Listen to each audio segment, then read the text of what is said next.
काँग्रेसनं राज्यातील महायुती सरकारवरती सडकून टीका केली। अमरावतीत आयोजित पत्रकार परिषदेत काँग्रेसनं थेट महायुती सरकारच्या भ्रष्टाचाराच्या मुद्द्यावरून आरोप केलेत। राज्यातील ट्रिपल इंजिन सरकार हे टेंडरमध्ये 50% कमिशन घेत असल्याचा आरोप काँग्रेसनं केला। यावेळी त्यांनी एक QR कोड प्रकाशित केला। या कोडला स्कॅन केल्यानंतर राज्यातील अनेक योजनांमध्ये जो भ्रष्टाचार झालाय त्याची विस्तृत माहिती समोर येते। या पत्रकार परिषदेत केंद्रीय नेते रमेश चन्नीथला, प्रदेशाध्यक्ष नाना पटोले, बाळासाहेब थोरात, विजय वडेट्टीवार देखील उपस्थित होते। एमआयएमचे खासदार इम्तियाज जलील यांनी महाविकास आघाडीला थेट ऑफर दिली आहे। आम्हाला सोबत घेतलं तर तुमचा फायदा आहे, नाहीतर आणि नाही घेतलं तर एमआयएममुळे फटका बसला असा आरोप करू नका, असं जलील म्हणाले। दरम्यान इंडिया आघाडीसोबत जाण्याची इच्छा आहे। महाविकास आघाडी एमआयएमला किती जागा देणार हे स्पष्ट करा, असं देखील वक्तव्य इम्तियाज जलील यांनी केलं।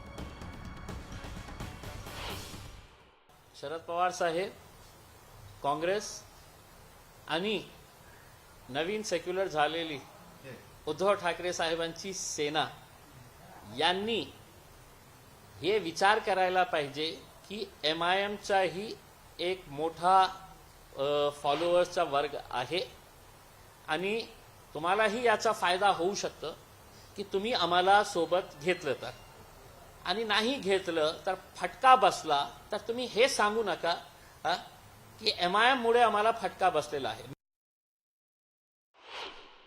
मी आज स्वतःला हे आपल्या पुढे हे ऑफर देत आहे सगळ्यांच्या समोर की तुम्ही आम्हाला घेतलं तर तुम्ही आम्हाला ठरवून द्या की इतके सीट्स आम्ही तुम्हाला द्यायला तयार आहे। आम्ही कोणत्याही अनरिअलिस्टिक डिमांड तुमच्या समोर ठेवणार नाही।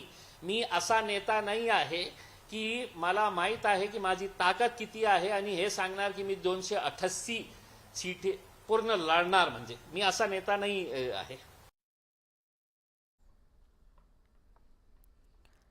राज्याची उपराजधानी असलेल्या नागपुरात आरोग्य व्यवस्थाच ऑक्सिजनवरती आहे। इथल्या मेयो रुग्णालयामध्ये एका बेडवरती 2 रुग्णांवरती उपचार करण्याची वेळ डॉक्टरांवर आली आहे।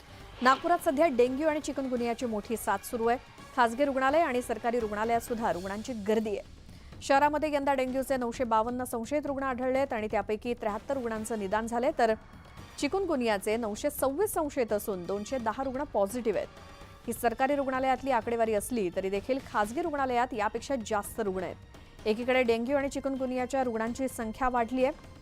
असं असताना नागपूर मनपाच्या आरोग्य यंत्रणेनं हात वर केले, त्यामुळे याचा भार इंदिरा गांधी शासकीय वैद्यकीय महाविद्यालय आणि रुग्णालयावरती आलाय। इथे एका बेडवरती 2 रुग्णांना उपचार घ्यावे लागतात। पदरात 4 मुलं असताना नवऱ्यानं दुसरं लग्न केलं, त्यामुळे 4 मुलांच्या शिक्षणासाठी पैसे कुठून आणायचे असा प्रश्न पडल्यावर कल्याणमध्ये एका महिलेनं चोरी केली। महिलेनं धावत्या लोकलमध्ये चेन हिसकावली आणि तिथून पळ काढला। मात्र सीसीटीव्हीच्या आधारे कल्याण रेल्वे पोलिसांनी आरोपी महिलेला अटक केली। त्यानंतर मुलांच्या उदरनिर्वाहासाठी हे पाऊल उचलल्याची कबुली त्या महिलेनं पोलिसांसमोर दिली। महिला उल्हासनगरमध्ये वास्तव्यास आहे। कल्याण शहाड दरम्यान गर्दीचा फायदा घेत धावत्या लोकलमध्ये एका महिलेची चेन तिनं हिसकावली आणि तिथून विठ्ठलवाडीला निघून गेली। महिलेला अटक केल्यानंतर तिनं चोरलेले दागिने पोलिसांच्या स्वाधीन केलेत। पोलिसांनी तिच्यावर 6 ते 7 गुन्हे दाखल असल्याची माहिती दिली। मुलांचा उदरनिर्वाह करण्यासाठी ती चोरी करत असल्याचं तिनं कबूल केलं। आम्हीही स्पष्ट जे काय आहे ते व्यवस्थित पोलिसांसमोर नेलं आणि आम्हाला चांगलं सहकार्यही भेटलं त्यांच्याकडून आणि आम्हाला चांगला गायडन्सही भेटला। त्यांनी सांगितलंही आम्हाला ह्या गुन्ह्यांबद्दल आणि तिला पुढे काय करता येईल, तिची सुधारणा कशी करता येईल याच्या संदर्भातही आम्हाला पोलिसांनी मदत केली। आणि मी तिचा भाऊ असो, माझं कर्तव्य आहे की बहीण म्हणून तिला एका चांगल्या मार्गावर न्यायचं, हे माझं कर्तव्य समजून मी तिला ह्याच्या पुढे तिने आज हे केलंय ह्याच्या पुढे होता कामा नये याच्यासाठी माझा प्रयत्न असणार।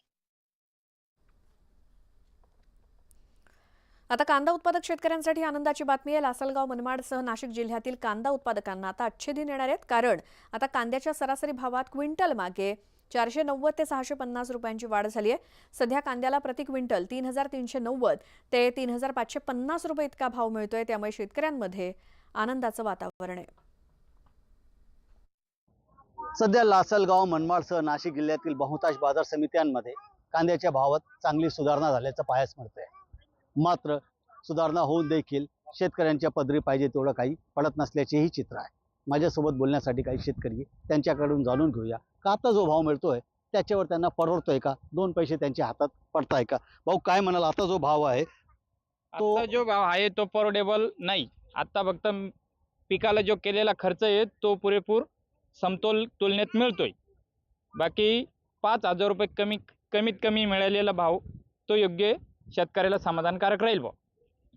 तुमचं काय म्हणणं आहे, आता जो कांद्याला भाव मिळतो आहे तो योग्य आहे का. आणि कारण 3500 रुपयेपर्यंत आता कांदा गेलेला तर या भावात तुम्हाला काय हातात पडतो. नाही ना, परवडत नाही. या भावामध्ये परवडत नाही ना. निर्यात शुल्क वाढून दिलंय सरकारने, त्याच्यामुळं ते परवडत नाही ना. त्याचं थोडं कमी केलं पाहिजे, निर्यात जास्त दिली पाहिजे. त्याच्यामुळं खर्च पण निघत नाही ना. रोजंदारी वाढ आहे, रोजंदारी खूप वाढली, त्याच्यामुळं खताची किमती खूप वाढल्या, त्याच्यामुळे परवडत नाही ना ते. काय भाव मिळाला पाहिजे जेणेकरून तुम्हाला परवडेल? कमीत कमी 5,000 ते 6,000 रुपये भाव पाहिजे, तर मग काही खर्च निघून थोडेफार राहत्या मागं. आता जो भाव मिळतो आहे त्याच्यात पिकावर केलेला खर्च निघतोय, मात्र दोन पैसे हातात पडत नाही. केंद्र सरकारने जर निर्यात मूल्य कमी केले आणि कांद्याची निर्यात वाढली तर कांद्याला आणखी चांगला भाव मिळेल आणि आमच्या हातात काहीतरी दोन पैसे पडतील असं शेतकऱ्यांचं म्हणणं आहे. बबू शेख, झी18 लोकमत, मनमाड. अहमदनगरमधील भंडारदरा धरण परिसर पर्यटकांचं आकर्षण ठरतंय. उंच डोंगर रांगांवरून कोसळणारे धबधबे, धुक्यामध्ये हरवलेल्या वाटा आणि अधूनमधून कोसळणाऱ्या पावसाच्या सरी पर्यटकांना आकर्षित करतायत. 15 ऑगस्टच्या दिवशी हजारो पर्यटक येत असल्यामुळे वाहतूक नियमात बदल करण्यात आलेत. अहमदनगरसाठी वरदान असलेलं भंडारदरा धरण काठोकाठ भरलंय. धरणाच्या दरवाजातून पाणी सोडण्यात आल्यानं प्रवरा नदी प्रवाहित झाली असून सर्वात मोठा असलेला रंधा धबधबा दरीत कोसळतोय.